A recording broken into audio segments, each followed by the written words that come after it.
श्री शनिदेवाय नमः। स्वागत है आप सभी का मेरे राधे कृष्ण विरज धाम यूट्यूब चैनल पर। आज मैं आपको शनि प्रदोष व्रत की कथा सुना रहा हूँ।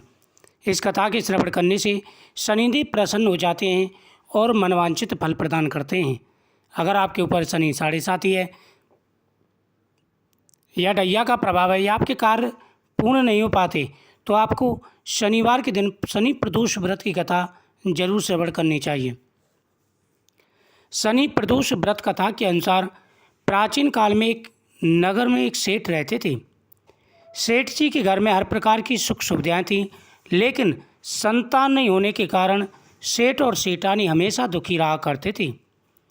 काफ़ी सोच विचार करके सेठ जी ने अपना काम नौकरों को सौंप दिया और खुद सेठानी के साथ तीर्थ यात्रा पर निकल पड़े।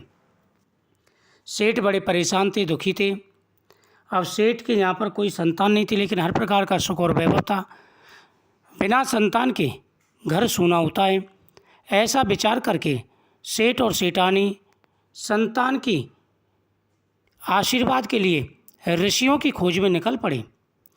उन्होंने कहा, हम तीर्थ यात्रा पर जाते हैं, भगवान की कृपा से और कोई न कोई सिद्ध मुनि ऐसा मिलेगा जो हमें संतान होने का उपाय बताएगा।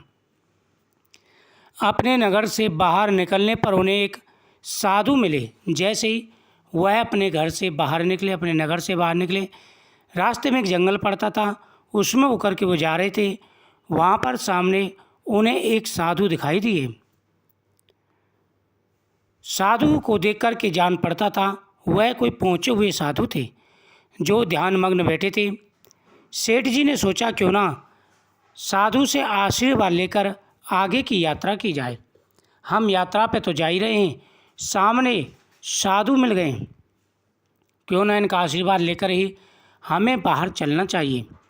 तीर्थ यात्रा पर तभी जाएंगे, पहले साधु का आशीर्वाद ले लेते हैं। ऐसा उन्होंने मन में सोचा और सोच करके वह साधु के आशीर्वाद के लिए चल दिए।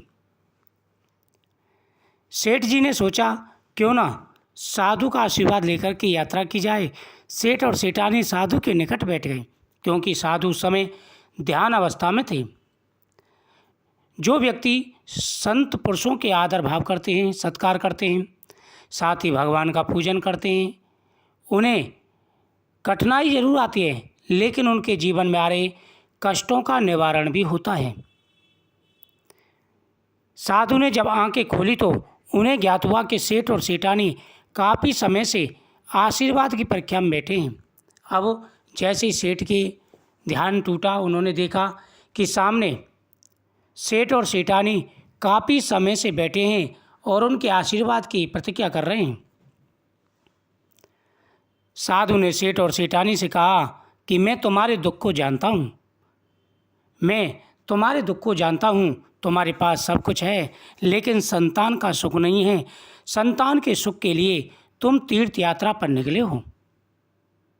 हे सेठ, मैं सब कुछ जानता हूँ, लेकिन तुम्हें मैं उपाय बताता हूँ, यह उपाय करो। तुम शनि प्रदोष व्रत करो, इससे तुम्हें संतान सुख प्राप्त होगा।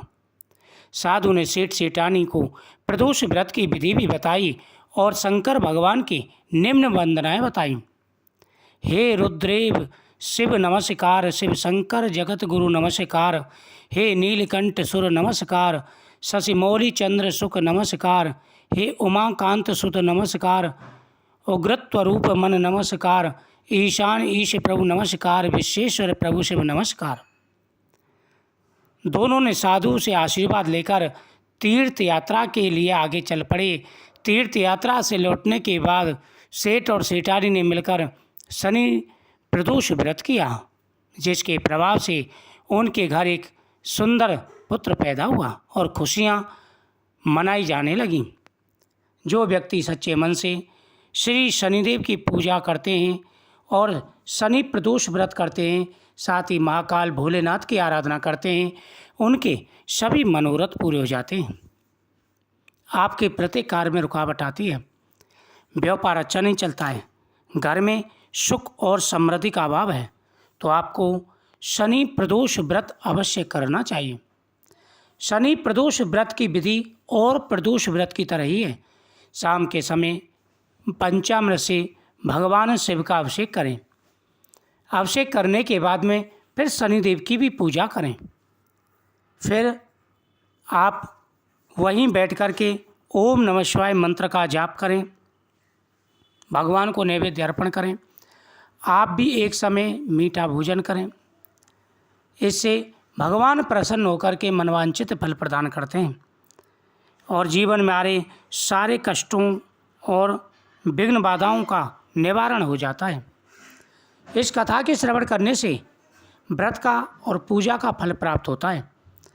वीडियो को शेयर करें, चैनल को सब्सक्राइब करें, कमेंट में श्री शनिदेव ओम नमः शिवाय जरूर लिखें। आपकी हर मनोकामना अवश्य पूरी होगी।